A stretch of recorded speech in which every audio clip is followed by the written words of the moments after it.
You clicked on this video for Toyotas. These are our 3 favorite of all time. Welcome back to Boost. When you think of Toyota, you think of guys in the Toyota pickup trucks with machine guns on the back in Iraq. This is a video on our personal favorites. Not what we think is the best, but what our favorite Toyota is. Yes. Mine is the Supra. It's not a Mark IV Supra. And it's not a Mark V or the BMW Supra, the B58 bullshit, German, horrible Supra. Foreshadowing. Mine is the Mark III Supra. Mark III Supra ran from the years of 1986 to 1992. It is the A70. This is the first year the Supra was actually its own model. It's not like a trim or half of the cell. It is its own dedicated own model. This got the rear-wheel drive layout. No longer front-wheel drive. Toyota Supra is rear-wheel drive, dedicated sports car, flagship sports car. You walk into a Toyota dealership, this is the fastest car you can buy. Or their flagship car. I don't even know if it's the fastest at the time, but it's their flagship car. With this 1986 model year, you got a dual overhead cam, 24 valve, 3 liter inline 6. Naturally aspirated with the, it's a 7M GEU motor, is what it's called. Good for 200 horsepower and 196 pound-feet of torque. That doesn't sound like a lot, but guess how much this car weighs? 3,000 pounds. This car can weigh all the way up to almost 3,800 pounds. There's a manual transmission and an automatic transmission. 4-speed automatic, slush spots, 5-speed manual. The manual, depending on the options, the speakers, or whatever the hell you have, runs between 3,200 pounds to 3,600 pounds, and the automatic is 3,500 pounds to 3,800 pounds. It is a heavy car, but 1987, they got a little spicier with the motor. Ooh, what'd they do? Add a turbo. Ooh, we're getting fun now. Yeah, but it boosted it to 232 horsepower and 254 pound-feet of torque, which is a lot more torque. What's really cool about this is it has independent suspension. 1986 independent suspension wasn't as common as it is today. I think the only American car that had it was the Corvette. Camaros didn't have it, Mustang didn't have it, Firebirds didn't have it. Nothing had independent suspension. This did. This did something a little bit cool too. Do you know what Thames is? Do not know what Thames is. Do you know what Thames is? I do not. What Thames is Toyota electronically modulated suspension. Wow. 1986. This is pretty cool. You gotta think, 1986, the biggest thing was like the Atari. It allowed the shocks to be set at 1 of 3 positions. Like adjustable ride height, kind of. 1986, that's a big freaking deal. Especially on a car that was, I think, $22,000 when it came out. This car has a 0 to 60 of 6.9 seconds. I was gonna say Nice. 5.8. And a quarter mile of 15.4. Ooh. Top speed of 145 miles an hour. You might be asking me, why do I like this? Because it is slower than everything. It is slower than the RX-7 Turbo. It is slower than the Corvette. It is slower than the V8 Camaros, the V8 Firebirds, the V8 Mustangs. This is my favorite for one reason. TikTok kids won't understand it. It's not about power. In my opinion, this is the most beautiful Toyota ever. That's why it's my favorite. It's simply the way it looks. I think this car the design is timeless. It represents the 80s. Flash a bunch of photos of this car here, magazines. This car was sick. This car looked friggin' awesome. And why are you on your phone? I'm having a speech of my favorite Toyota ever. And you're on your phone.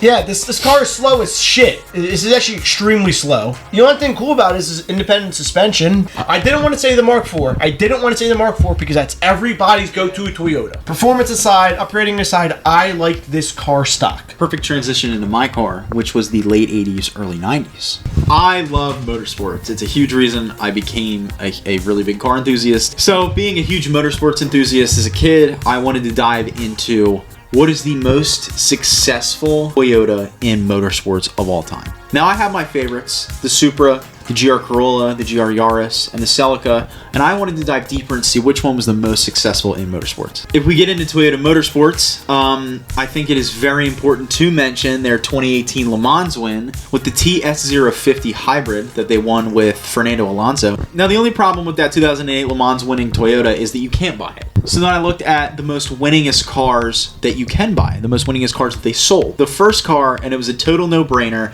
was the Celica GT-Four.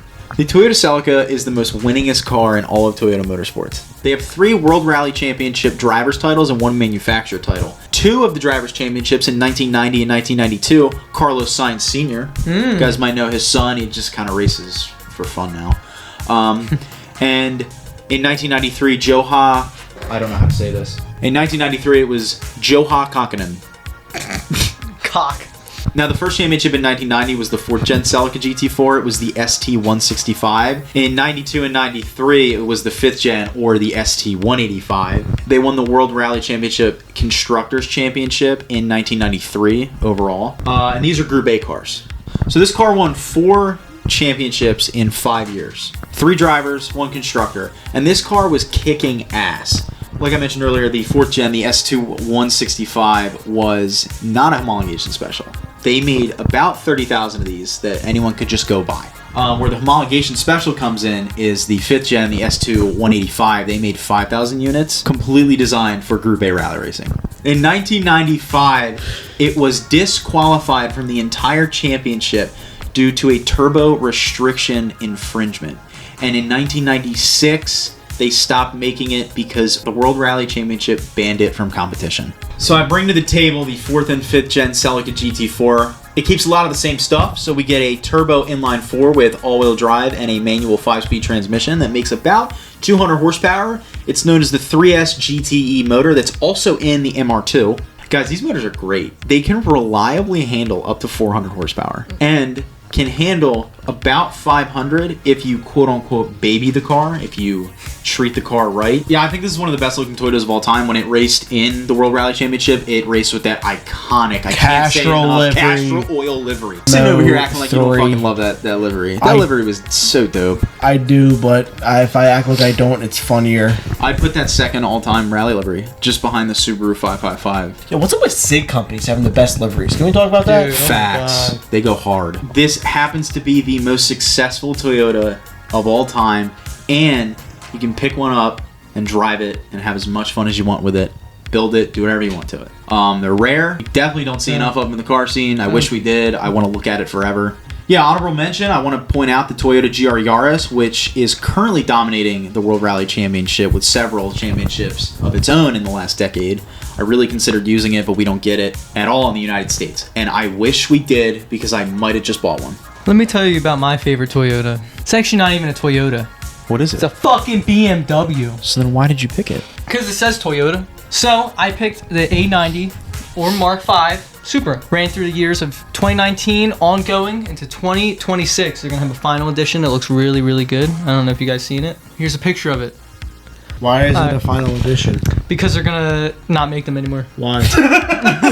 This is a turbocharged 3-liter inline 6, sourced from BMW. It's a B50. Sourced? The whole car is sourced. All right, the whole car is sourced. All right, listen. This makes 382 horsepower, 368 foot-pounds of torque.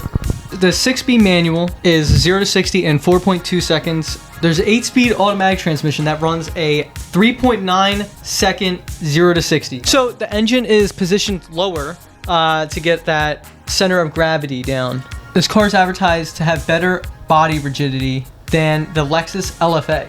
It also advertises that it has a greater structure stiffness than an all-carbon LFA. Another fact that I want to mention is the engine bay is big enough to fit a 2JZ. This is seen by a lot of drifters. A lot of drifters put in, they do a 2JZ swap. Supra's chief engineer, I can't pronounce his name, he said that this car stock with the 155 limiter can run under 8 minutes on the Nürburgring.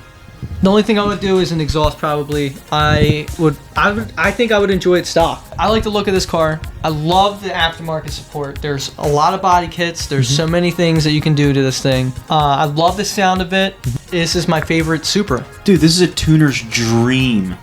Alright, so if you guys like this video, be sure to let us know if there's a Toyota that you guys think is your favorite. Let us know if we should have had another Toyota on this list that we did not.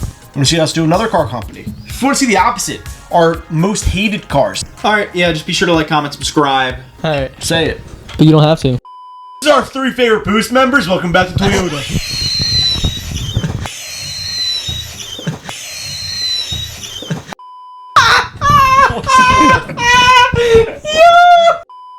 That wasn't that funny. No, bro. I'm laughing at. He said, "These are our 3 favorite Boost members." Like, there's more of us, bro. That's so funny. He's crying. Bro. This is my favorite Toyota because I'm not a big Toyota fan. I'm going down. I'm going down. No, you're not. I'm going down. We're good. I think Toyota has made, in my opinion, there has always been something better. Can you listen to me? Yes. Yo, why are you so aggressive with it? Oh, what the fuck? These are our 3 favorite Boost members.